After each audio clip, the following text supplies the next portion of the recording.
é a lição de número 142.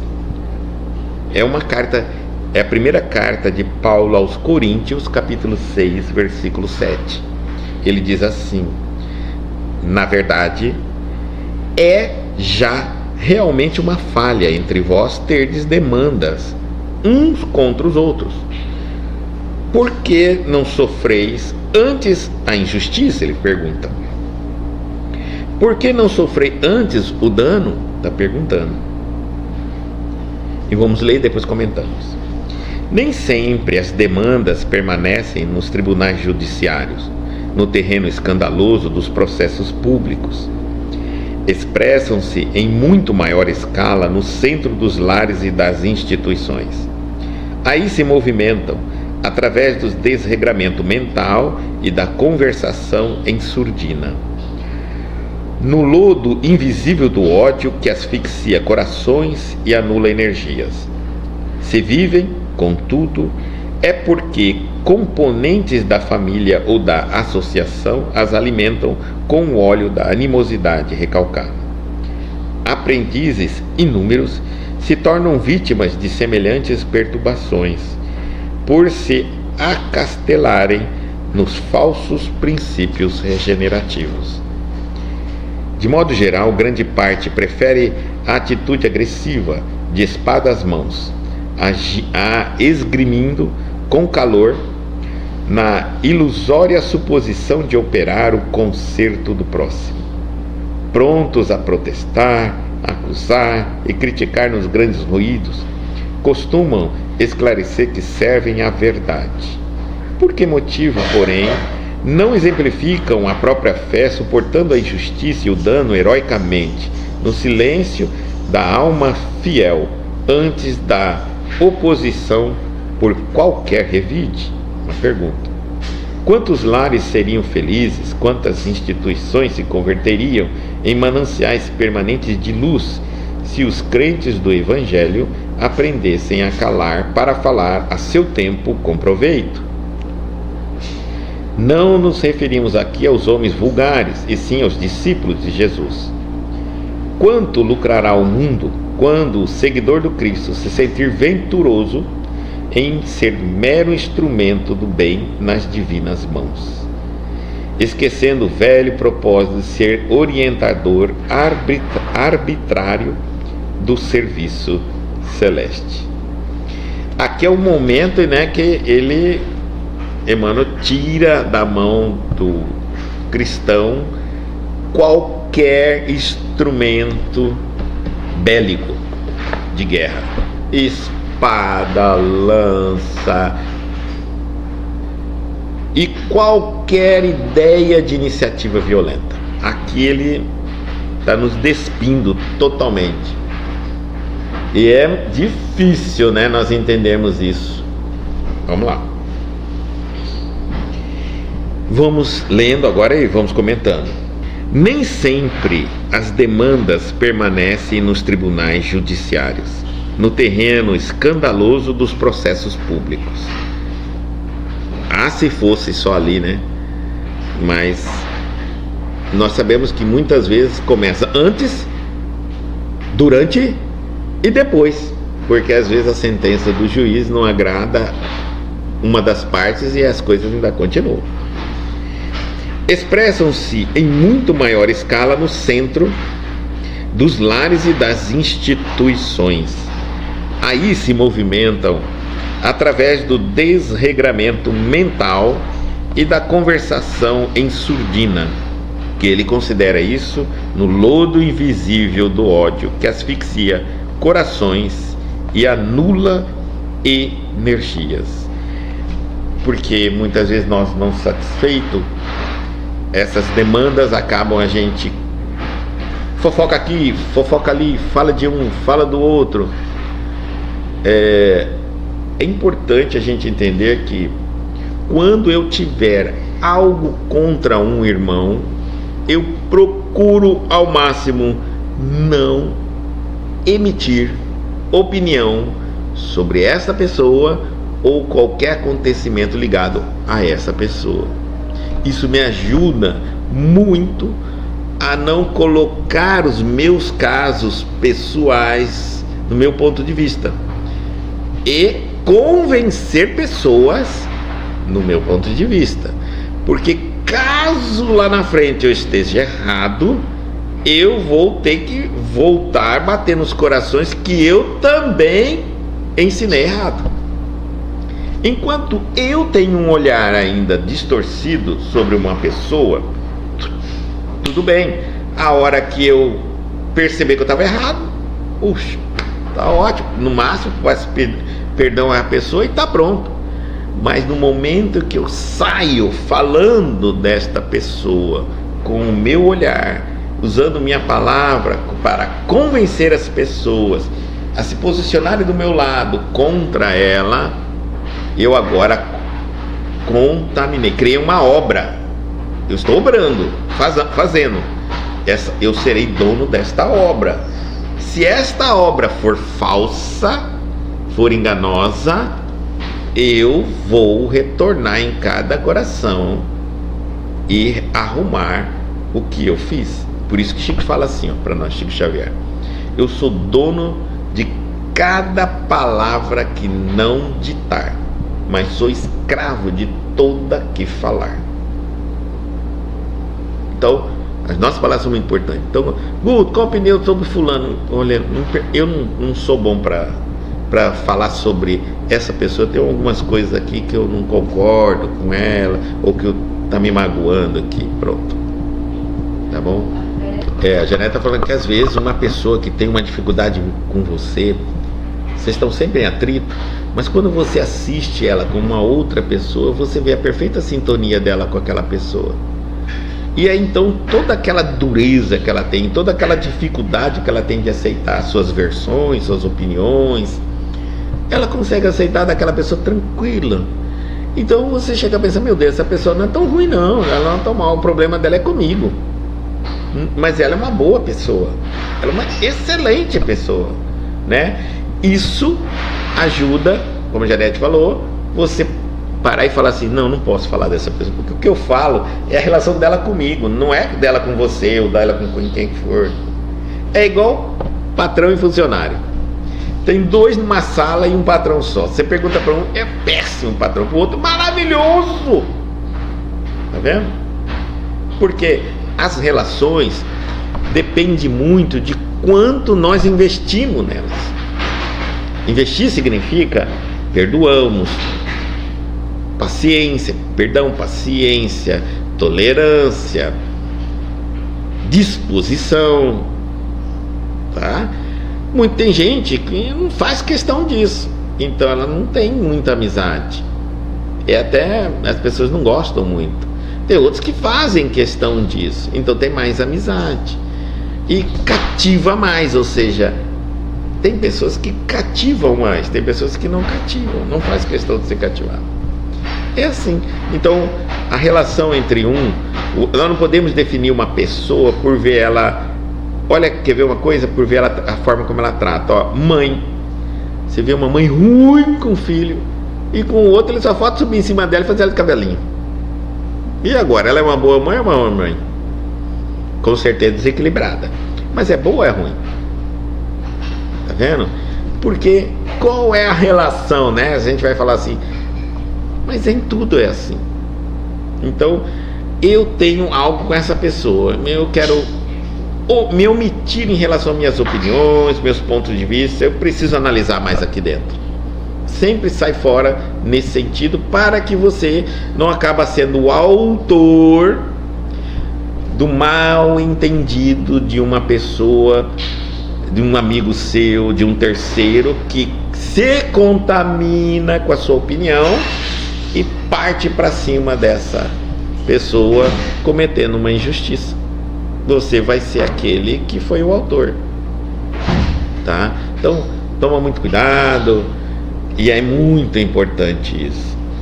Pais, quando brigam, né, os filhos, os parentes brigam, falam: pai, meu tio brigou com o senhor, não vou na casa dele. Não tem nada a ver, ele pode ser excelente tio seu, mas nós temos umas questões para serem resolvidas, né? Mãe, marido e esposa separando, estão brigando. Mamãe, papai falou alto com mamãe, brigou com mamãe, não quero mais ir na casa dele. A mãe, não, meu filho, ele é seu pai, sua relação com ele não é a mesma que a minha com ele. Não estamos nem na hierarquia familiar igual. Não pode ser comparado isso. Pode ser um excelente pai, mas péssimo marido para mim, mas pode ser um excelente marido para a próxima.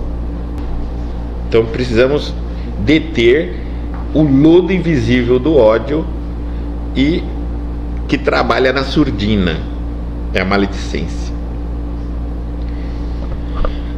Aprendizes inúmeros, ele está dizendo, se tornam vítimas de semelhantes perturbações. Está falando que os aprendizes se tornam, sim, por se acastelarem nos falsos princípios regenerativos.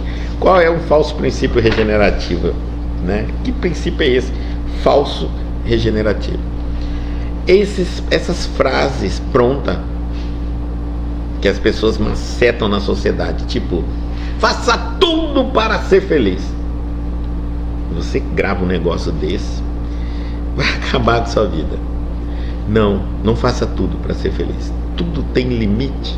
Faça tudo que a lei de Deus, que os ensinamentos do Cristo te orientam para ser feliz. Se ultrapassar isso, você não será feliz. Você tem um problema de consciência grave que você vai carregar. Então, cuidado, né? Segundo, eu vou fazer, olha, fulano, você me perdoa? Não, eu te perdoo, mas eu vou fazer uma coisa com você, para você aprender nunca mais a fazer com ninguém. Isso é muito popular, né? Em nome da justiça, da espada, você já pega uma espada, já torna o justiceiro de Deus ali naquele momento. Só que eu não posso fazer isso. Por quê? Porque você é vítima. Toda fala, toda ação da vítima é vingança. Esquece, não é você que vai poder fazer nada.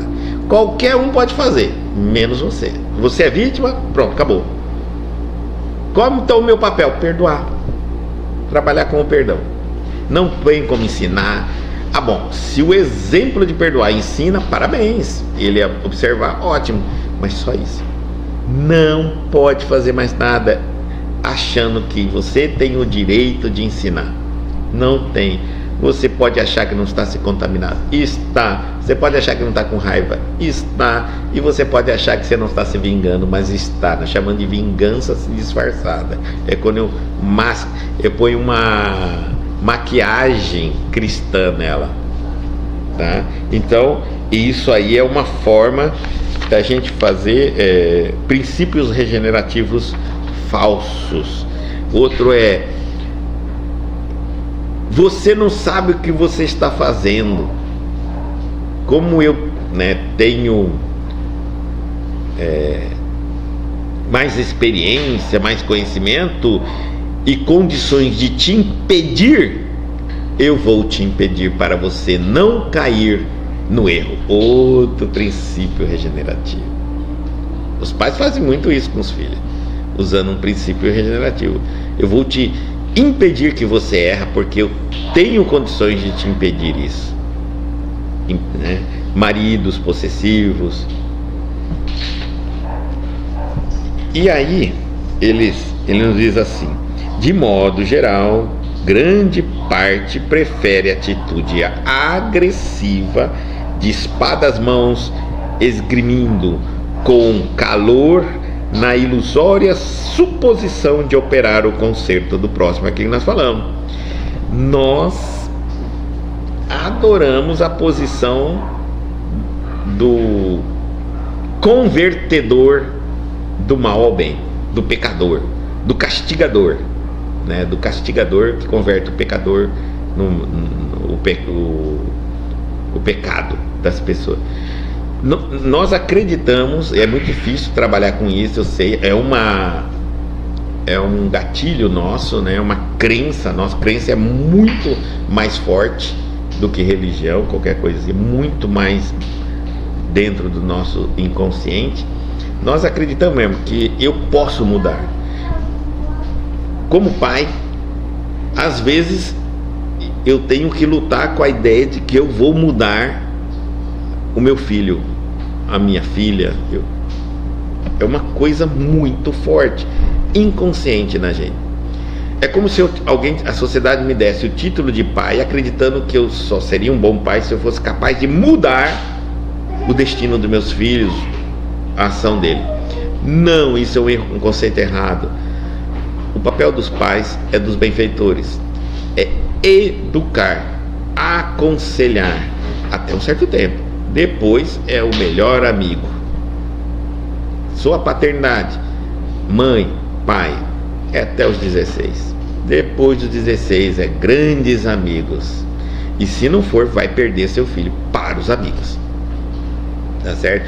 Eu digo assim, quando uma criança nasce, você pega aquela chave, não tem aqueles furadeira que aperta parafuso, você pega aquilo e põe no máximo que você coloca e aperta mesmo, sem dó, sem dó, né? Porque é bebê, e vai indo, vai crescendo. Quanto mais ele cresce, cada um ano que ele cresce, afrouxa aquilo ali, não vai. Quando chegar no 16 anos, joga fora a sua chave de ferro. Não tem que apertar mais nada. Você tira o parafuso e joga. Agora é ele com a vida. E se você fizer o inverso, vai perder teu filho. Vocês vão brigar de soco, de tapa. Um vai embora de casa e vai perder seu filho para o mundo. Porque o mundo está dizendo assim: vem, do jeito que você é, adoro você, incrível, fantástico. E você está dizendo pro seu filho de 16 anos que ele não pode, cheio de regras, e não vai vencer. Então, o que você tiver que ensinar, o que você tiver que brigar, o que você tiver que chamar atenção, corre. Até os 7 anos de idade é a fase para isso. Dos 7 aos 13, aos 14 anos, calma, tenta ser mais convincente. Porque antes do 1 ano até os 7, você não precisa discutir muito, não. É realmente uma coisa bem imposta, bem autoritária mesmo. Ele precisa entender essa relação de comando. Depois ele vai entender uma relação de diálogo. Depois o pai é o filósofo, os pais são filósofos que ensina a vida por experiência.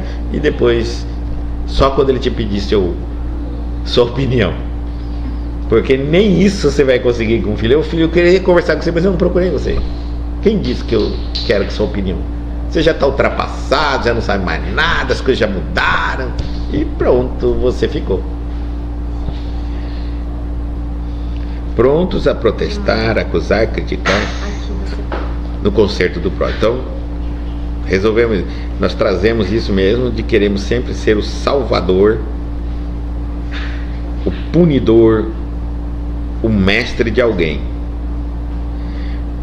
Continuando, prontos a protestar, a acusar e criticar nos grandes ruídos, costumam esclarecer que servem à verdade. Está falando uma outra parte das pessoas que fazem isso, gritando, xingando, brigando, e dizem: é porque eu estou falando a verdade. Então, em nome da chamada verdade, a gente se empodera de maus hábitos, maus costumes e falta de educação. Porque eu digo assim: mas eu vou falar a verdade. Não, você pode falar, nunca deixe de falar a verdade, mas a forma como você fala a verdade tem que ser elevada, né? Tente diminuir o tom, fale de maneira compassada, não precisa de verbos vulgares, de palavras de atrevimento, enfim. Uma boa educação acaba emoldurando sua verdade e tornando ela mais mais convincente. Se você pega uma verdade e joga ela de qualquer jeito, é verdade, mas é tão feia a forma como você falou que a pessoa nem ouve o que você falou e já despreza. Então você acaba enfeiando a verdade.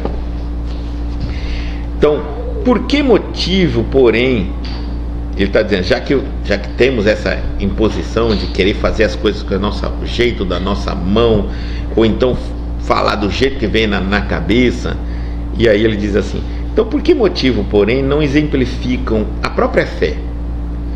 Como? Suportando a injustiça e o dano heroicamente, no silêncio da alma fiel, antes da opção por qualquer revide. E aqui nós vamos encontrar um exemplo impoluto, gente. Jesus. Ele vai conversar com Pôncio Pilatos. E o soldado lhe dá uma bufetada na cara, assim, sem nada. Então, ele poderia dizer: ah, não, isso aqui foi injustiça, a gente está na frente de todo mundo, deixa eu dar outra. Primeiro, que Pôncio Pilatos não mandou. Segundo, que ele não estava fazendo nada para levar aquela bufetada. Já estava totalmente entregue ali. Então, não havia nada plausível que justificasse aquela atitude que ele recebeu. O que nós pensaríamos nós assim?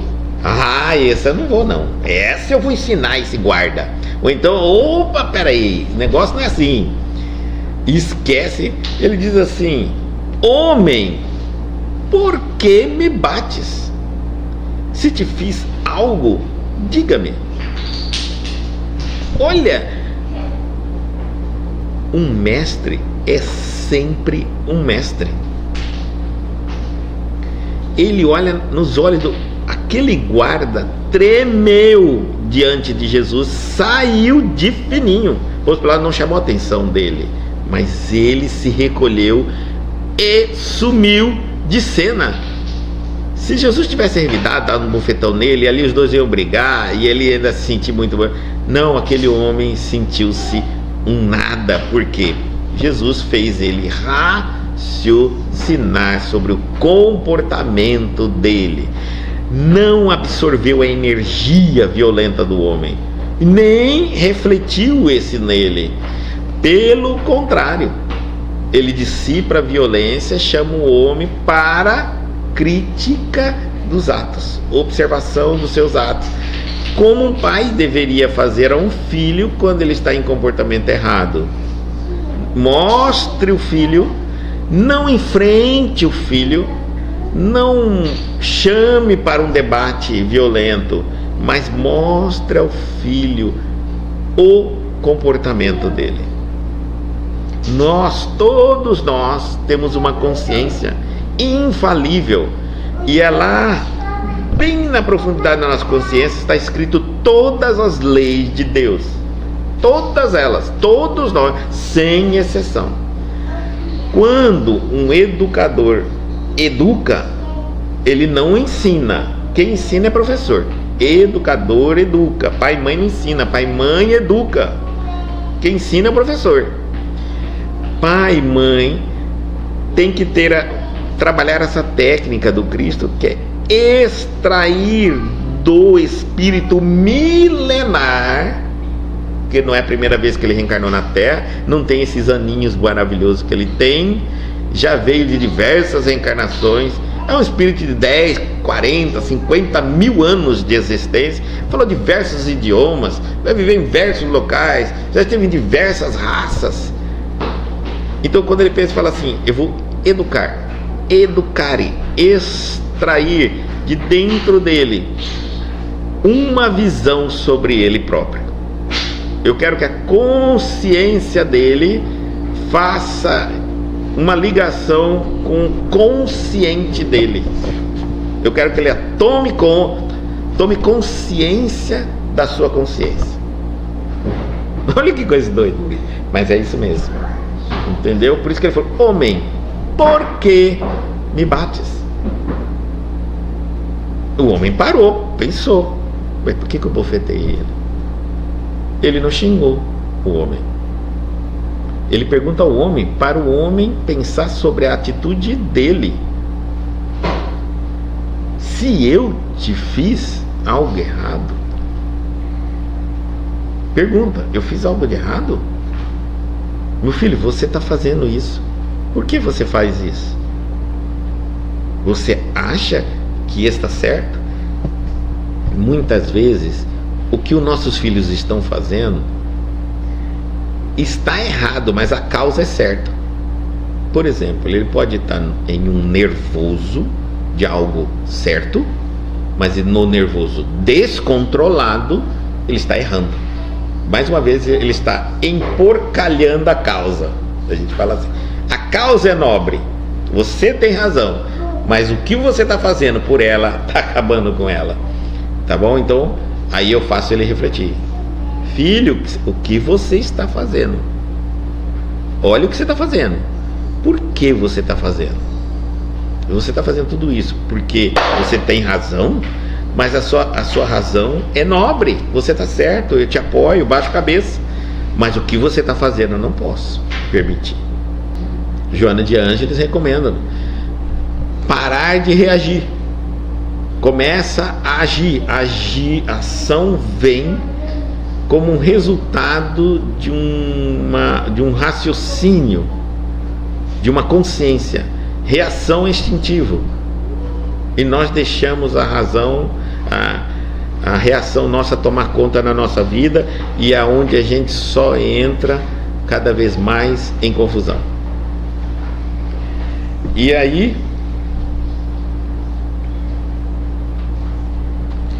ele diz assim: bom, antes de você fazer isso, ele diz: por que motivo, porém, não exemplificam a própria fé suportando injustiça e o dano heroicamente no silêncio da alma fiel antes da opção de qualquer revide? Olha, você é um cristão, você tem certeza das leis de Deus, não precisa revidar.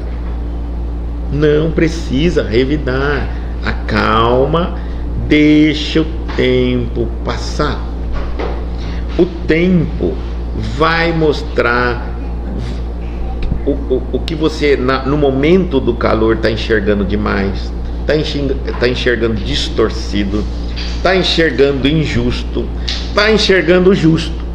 Quantas coisas a gente faz achando que estava certo, depois vê que estava errado, achando que estava errado, depois vê que estava correto, estava certo, achando que a culpa é do outro e era nossa, que a culpa era nossa e era do outro, ou que era dos dois. Mas no meio do calor não dá certo, né? Então, no meio do calor, deixa passar.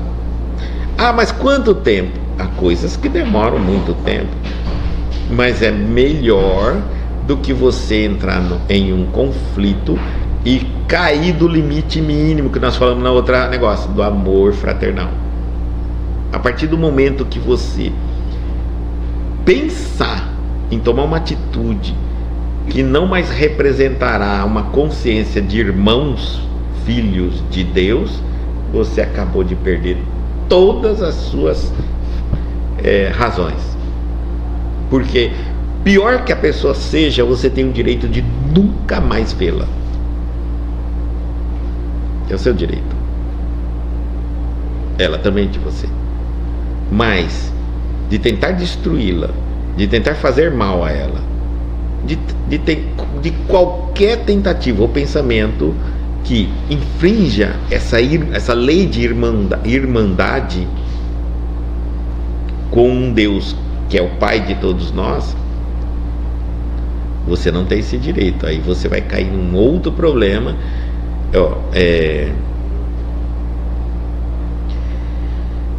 Tudo, Paulo de Tarso dizia assim: tudo pode, mas nem tudo é lícito.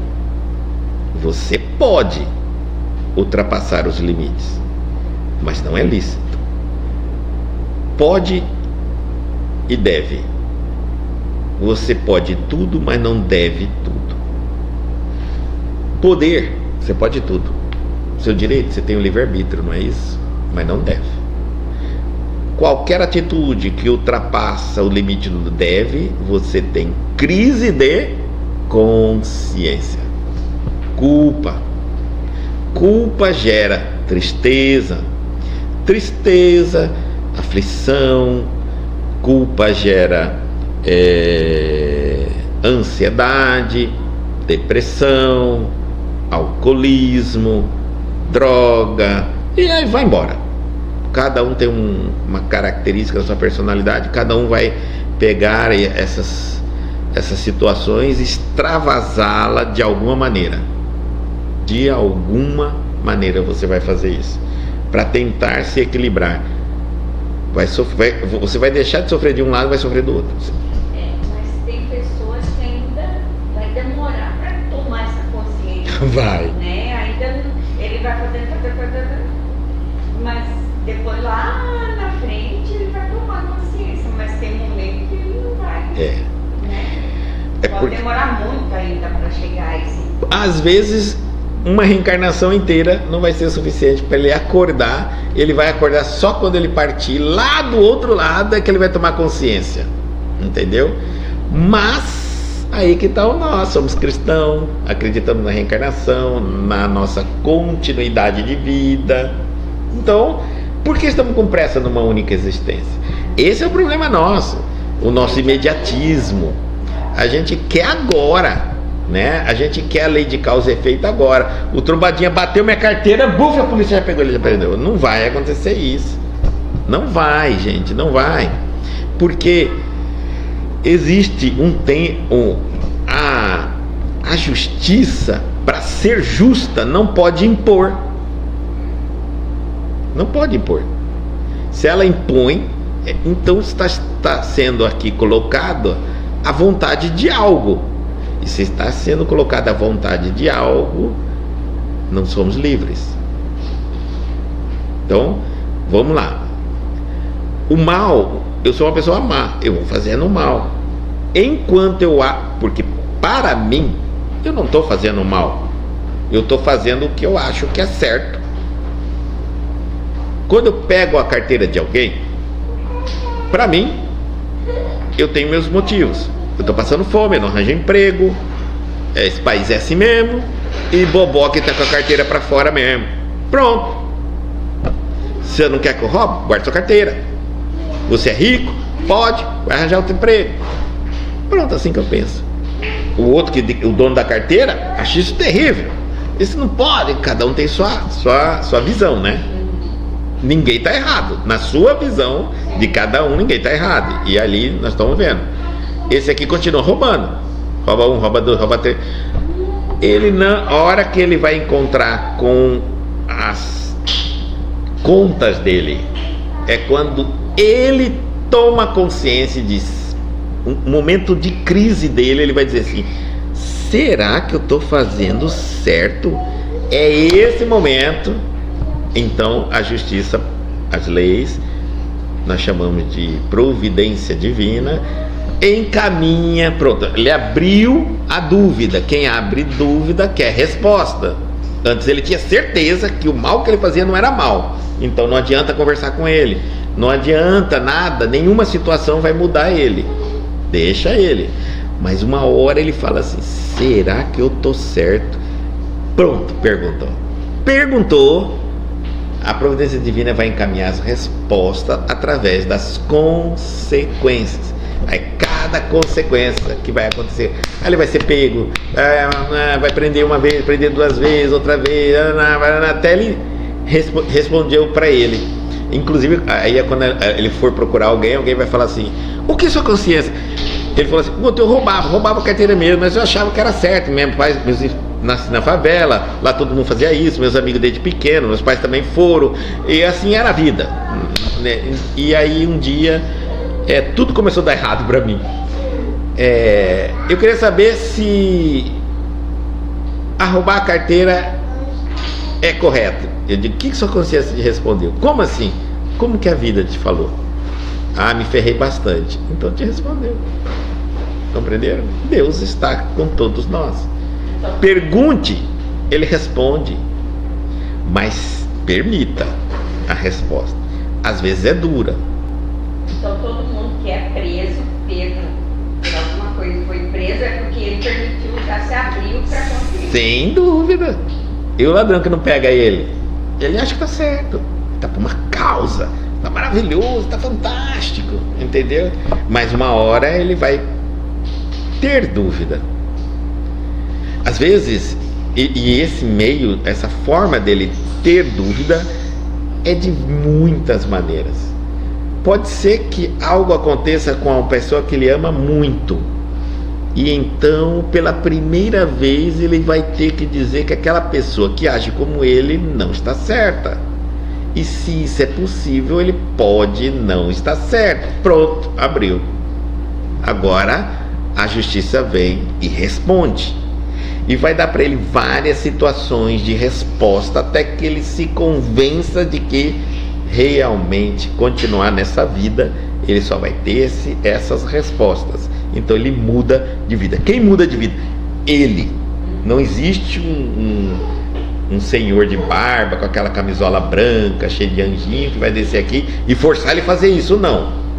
Ele vai dizer: não quero mais essa vida. E pronto, mudou de vida. Justiça é liberdade. A justiça é liberdade. Mas se a justiça é livre e cada um faz o que quer, até o dia que esteja preparado para deixar de fazer, onde fica os justos? Recebendo as injustiças dos maus? Não existe. Entendeu? Olha bem, existe injustiça, mas não existe injustiçado. Mas vamos colocar um caso assim, por exemplo, nós damos só um exemplo. Eu não mereço ser roubado a minha carteira. Então tá eu e o meu amigo andando na rua. Vamos passar por um bairro. Vamos supor a hipótese de que eu não mereço ser roubado e ele merece. Então o bandido vai fazer a maldade dele, mas vai roubar a carteira dele, não a minha. Então, para os justos não sofrerem injustiças dos maus, são protegidos. Compreenderem? Isso existe. Então, se eu não precisar, os meus benfeitores intervirão a meu favor, mas não vou intervir a favor dele, porque se um benfeitor impedir a consequência de uma ação minha, ele não é mais benfeitor, ele está indo contra as leis de Deus, e ele não pode. Ele tem que cumprir a lei de Deus. Então, quando eles não podem intervir, eles assistem, eles vão assistir aquela pessoa perder a carteira. E aí ele, naquele momento, vai indagar assim: cadê Deus?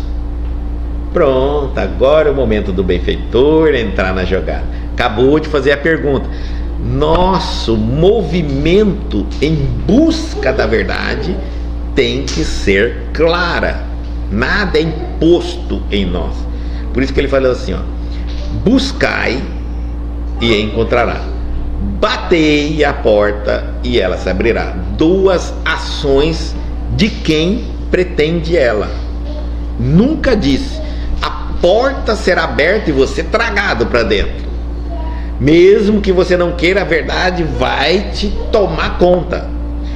Porque a verdade, antes do tempo, violenta um filho amado de Deus. E Deus não violenta seus filhos. Tudo tem que estar dentro de uma ordem, né? Isso é muito bonito, tá? Isso é muito bonito.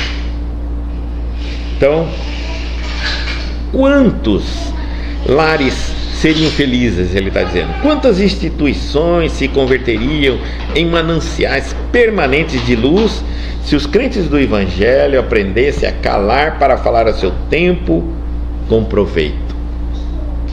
Então, será que essa é uma hora? Olha, inclusive volta aqui no exemplo.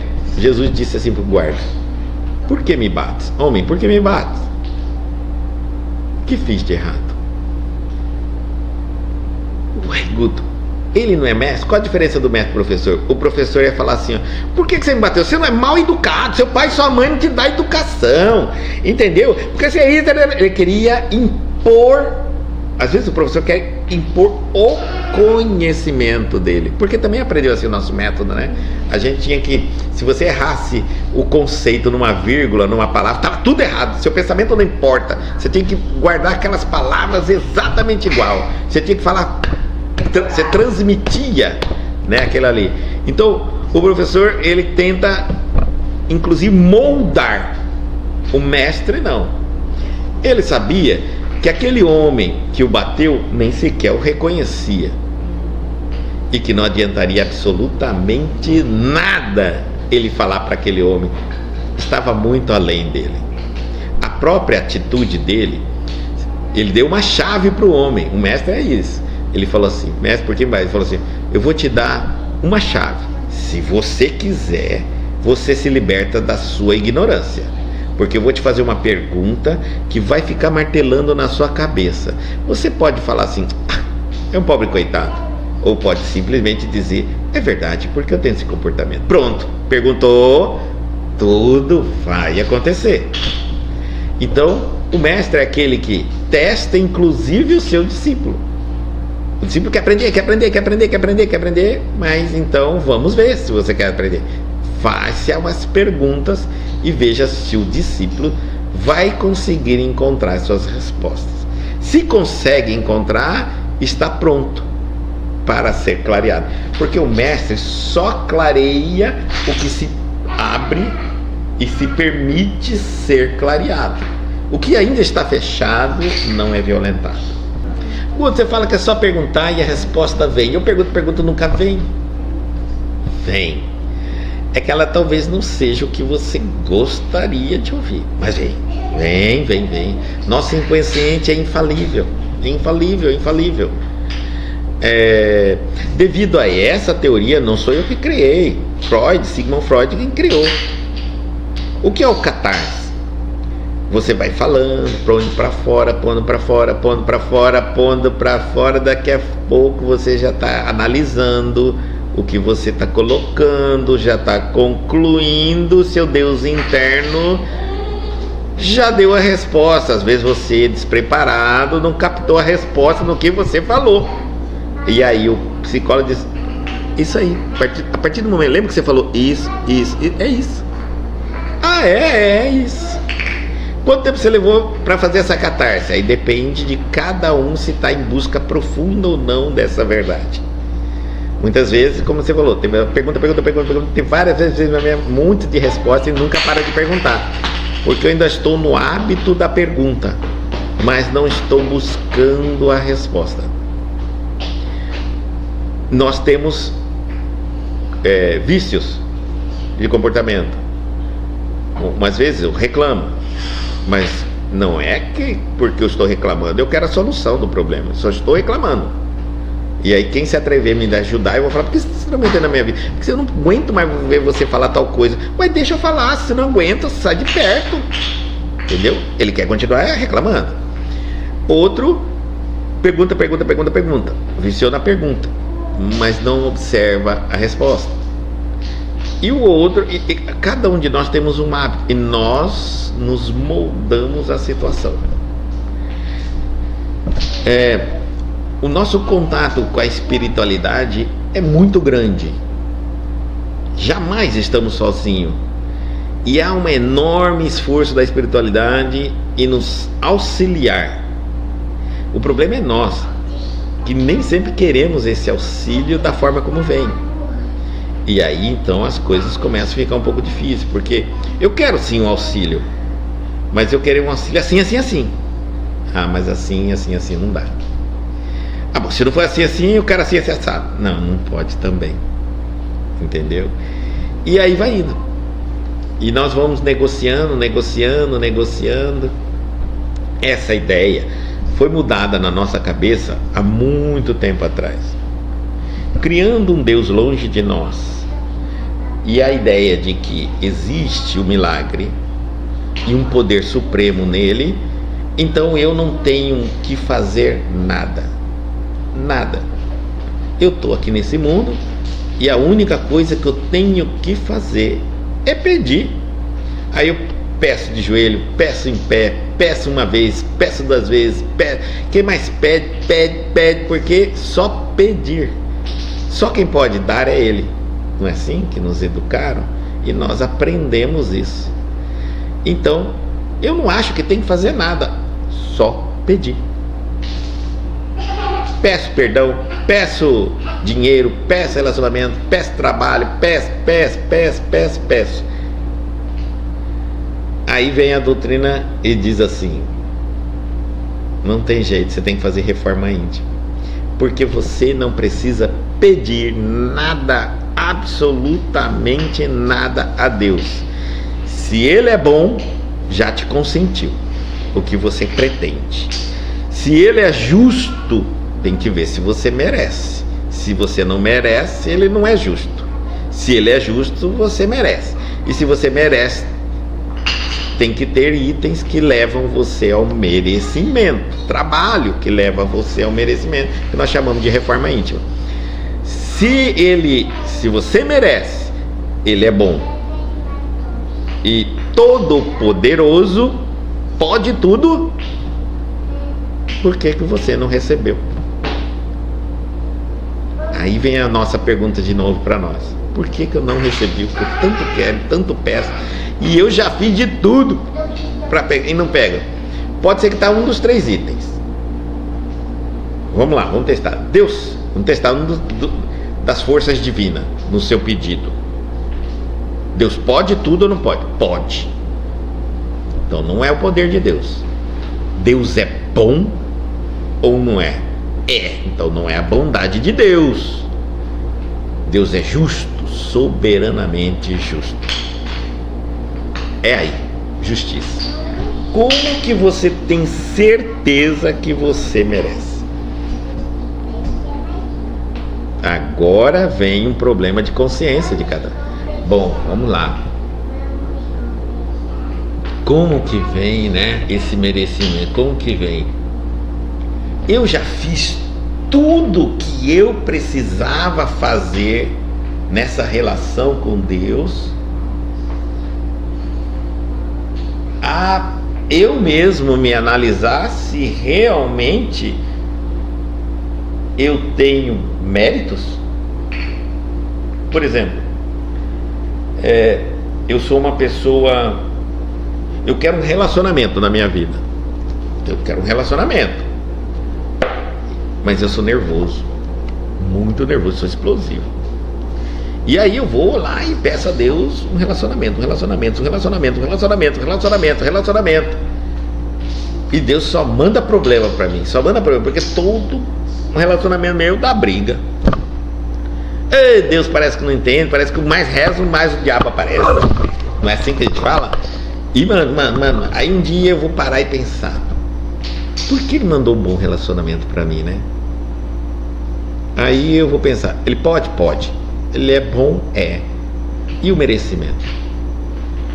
O merecimento é bom, pelo que eu vi, pelas minhas brigas, eu acho que eu sou nervoso, né? Então eu tenho que fazer o quê? Minha parte é diminuir o nervoso, ficar mais calmo, e a próxima realização dá certo. Mas eu não faço isso, gente. A gente não enxerga a nossa relação com Deus em 2 mãos. A gente sempre enxerga mão de lá para cá. Ele pode tudo, Ele tem que fazer, eu estou pedindo, eu choro, eu clamo, eu faço tudo. E Deus está dizendo assim: não, as coisas não são só assim, não, tem a sua parte. E você tem que sair daí, tem que trabalhar, tem que se reformar, tem que fazer reforma íntima, tem que melhorar, tem que crescer, tem que progredir, tem que estudar, tem que aprender as leis divinas. Caminhe, meu filho, caminhe. Olha Jesus, seu irmão. Ele está dizendo assim: olha Jesus, seu irmão, esse merecia, mas você vai ser um dia Jesus. Todos nós seremos Jesus. Um dia nós vamos ser. Por isso que nós somos imortais. Se não fosse imortais, eu diria nunca nós vamos ser. Mas a imortalidade nos dará infinitas possibilidades de errar e recomeçar, de errar e recomeçar, quantas vezes for necessário. Mas chegaremos lá, com toda certeza absoluta. Então, continuando. E ele diz assim, ó: não nos referimos aqui aos homens vulgares, e sim aos discípulos de Jesus. Quanto lucrará o homem quando o seguidor do Cristo se sentir venturoso em ser mero instrumento do bem nas divinas mãos. Ele mesmo está falando, ó. Quando é que nós... Ele está fazendo uma pergunta. Quando nós vamos sentir feliz? Quando é que nós vamos sentir feliz em servir a Deus? Porque nós não somos felizes servindo. Parece assim, ó, que a vontade de Deus e o direcionamento de Jesus pedem um homem que eu não gosto de ser. Não é isso? Parece que o que Deus quer de mim é uma coisa, mas o que eu quero da vida para mim mesmo é outra. O meu ego me separa de Deus. Meu espírito está aqui, Deus está lá, por exemplo, vamos supor assim. Ou vamos fazer melhor, tá? Vamos tirar essa coisa de Deus para fora. Deus está dentro de nós. Então Ele está dentro de nós, é a nossa própria confiança. Meu espírito não consegue acessar o Deus interno meu. Porque entre eu e Ele existe um ego. O meu ego. E o meu ego diz assim, não, isso tudo está errado. Tudo errado. Por que está tudo errado? Você fala assim, olha aqui, eu não posso beber. Por que você não pode beber? Porque beber são substâncias ilícitas, tira. A gente sabe hoje que um pequeno copinho de café, não posso, não me faz bem beber, me tira o grau de raciocínio, de consciência, de concentração, de tudo. Ou seja, eu não posso fugir de mim mesmo. Não posso me... Não posso. Mas aí seu ego diz, mas peraí, também não é assim, né? Poxa, que Deus que é esse? Hoje é sábado. Quem que tá? Olha, dá uma olhada aí na vizinha, tá todo mundo tomando uma. Por acaso eles são ruins? Não, você também é bom. Você vai falar, você nunca roubou, nunca matou, nunca trapaceou. Aí só vai beber um álcool. Mas Jesus, sei lá, a gente tem que responder pelo nosso corpo, e o álcool degrada o nosso corpo e tudo. Pera, tudo de novo, você começou de novo. Não é assim que a gente fica? Ele fala, para com isso. Faz o seguinte, você é um homem bom, você acredita nisso? Você acredita? Você vai pro céu, pronto, acabou. Vai. Se não for, eu falo com ele. Porque não dá de você servir a dois deuses. Ou você serve seu ego a Deus. Não dá de servir dois senhores. Então ele diz assim, ele fala assim, pronto, pra mim você é um cara que merece. Trabalhou toda semana e vai te dar uma lista. Você vai chegar e vai ter que decidir agora. Fico com Jesus ou com Barrabás? Jesus, cara, Jesus é tudo... É um futuro que eu não sei quando. É depois dessa vida, numa outra vida que eu não sei se vai existir. É espiritual que eu não toco, que eu não peço, que não tem valor. E Barrabás é agora, é imediato. É começar e fazer. E pronto. Que vença o melhor, o mais esperto. E nós sempre gritamos Barrabás. Mais uma vez Barrabás.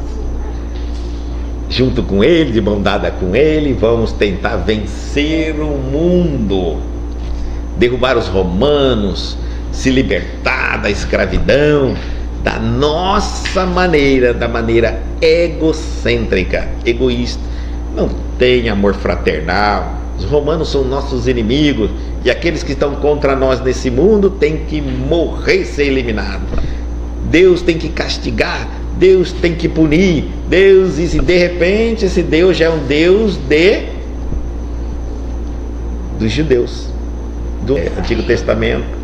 E o Deus do Antigo Testamento não é o Deus de Jesus, é Jeová, Senhor de exército, masculino, que criou Eva porque Adão pediu. Porque senão não precisava criar. Adão, que é bobo, pediu, ele criou. Tá aí o problema, porque aí ele comeu a maçã, foram expulsos, tá vendo? Toda a história religiosa do Antigo Testamento, a mulher é culpada. Quem cortou o cabelo de Sansão? A mulher. Não é isso? Quem mandou cortar a cabeça de João Batista? Dalila. E aí nós vamos vendo a queda E aí nós vamos percebendo, puxa, o que é isso? Que jogada é essa na nossa mente? Uma história muito contada para o nosso ego. Nos alimentou por anos e anos. Não é a primeira reencarnação nossa aqui. Ficamos presos nessa ideia por milênios de anos, acreditando que realmente Deus criou Adão e que Eva foi pedido de Adão e que tirou costela da Eva. Olha que coisa maluca. E nós ficamos que a serpente falava e convenceu a Eva, entendeu?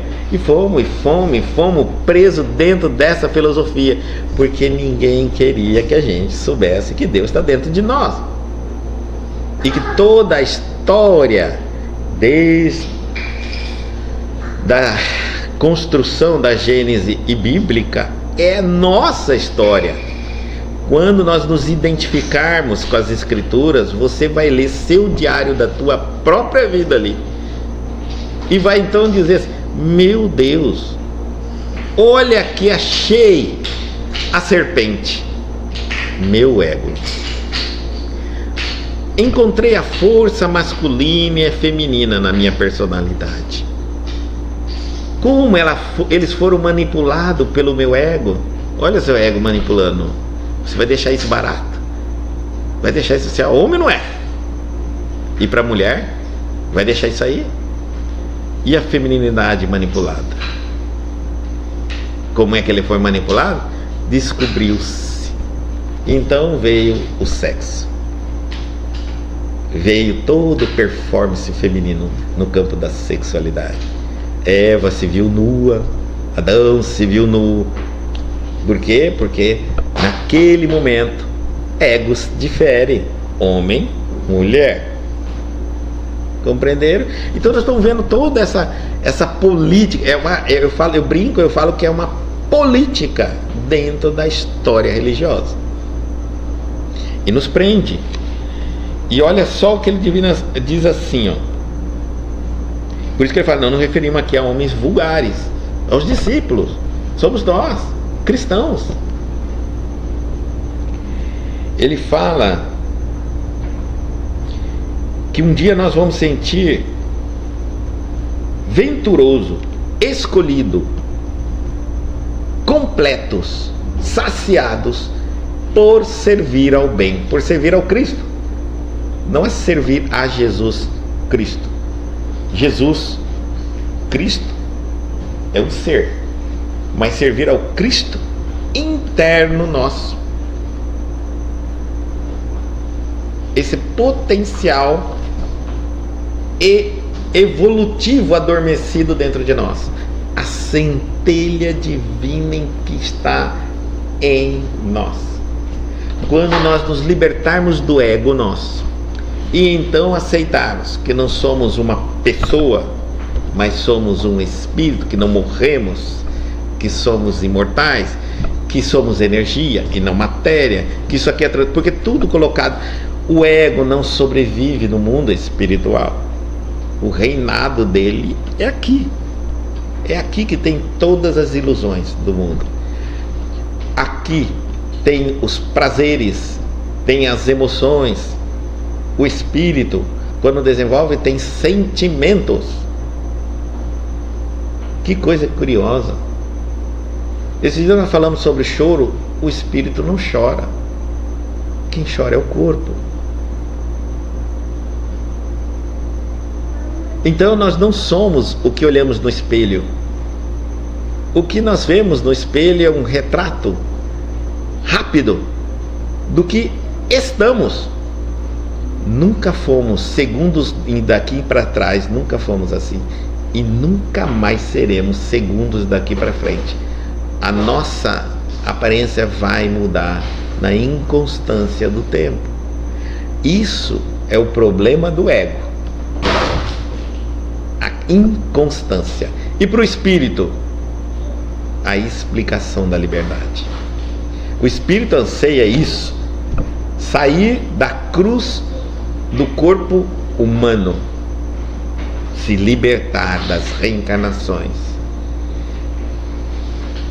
Mas para ele sair daqui, ele vai ter que aceitar a crucificação no corpo, que é a nossa crucificação no corpo, porque pensem, gente, nós somos espíritos imortais, viajante dos tempos, das galáxias, do infinito, preso num corpo que apodrece e morre a cada instante. Estamos tão materializados em sentidos, em sentimentos, que toda a nossa energia de potencial de amor, que é a centelha divina em nós, foi apagada tanto, brilhando em tanta pequena frequência, que nós atraímos a matéria. Muitos de nós só acreditamos que somos felizes vivendo neste mundo, que a morte é a pior coisa que existe, e que não consegue pensar na vida deles. Se eu falasse para ele, morre, pelo amor de Deus, não consegue se conceber sem o corpo.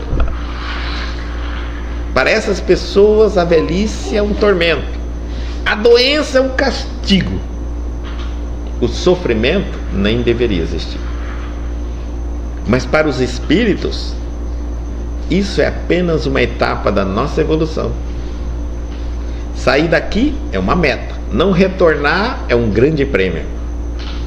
Porque existem outros planetas, outras esferas, outros planos que nós podemos habitar. A Terra é muito simples.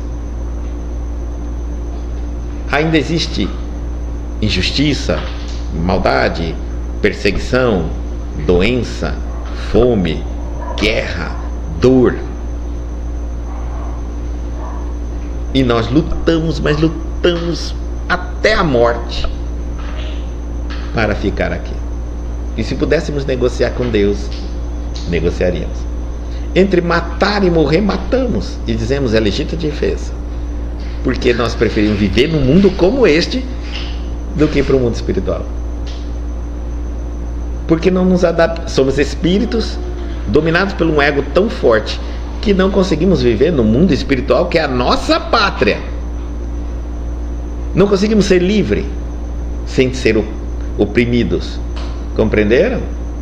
Porque nós, quando somos livres, nós somos baderneiros.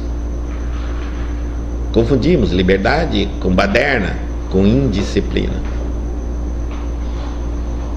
Então, as forças que nos faz,